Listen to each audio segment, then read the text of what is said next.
The New People's Army released today the two soldiers who were abducted by the rebel group last February. However, the National Democratic Front blames the AFP and the PNP for the delay in the release. Victor Cosare will tell us why. After more than 2 months, the New People's Army has released today in Matanao, Davao del Sur, Sergeant Suleiman Calukop and Private First Class Samuel Garay, who were abducted by the rebel group last February 2 in Sultan Kudarat. The National Democratic Front turned over the 2 prisoners of war to the provincial government of Davao del Sur. After their release, doctors then checked the condition of the soldiers. Calukop and Garay say they were treated well while they were in the hands of the rebels.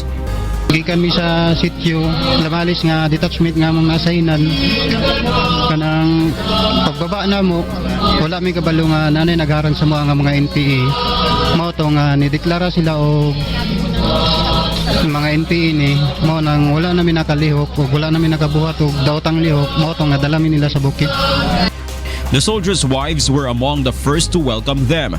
According to the National Democratic Front, the release is a show of good faith in their sincerity to go on with the peace talks. However, the NDF blames the security forces for the delay in the release. Nadilatar ni siya tungod kay ang AFP o ang PNP wala mo hatag sa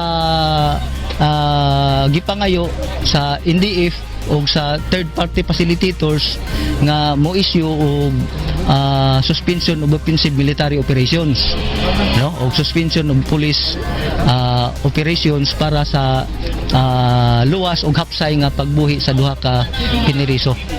However, despite the development, the military still insists that the abduction of the 2 soldiers was a treacherous act of the NPA.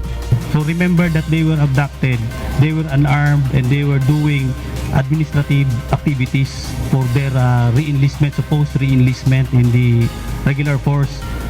Remember, they were abducted on while there is still a unilateral ceasefire. However, despite the development, the military still insists that the abduction of the 2 soldiers was a treacherous act of the NPA.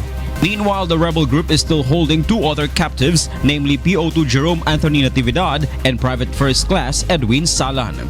Victor Cosare, UNTV News and Rescue, Davao City.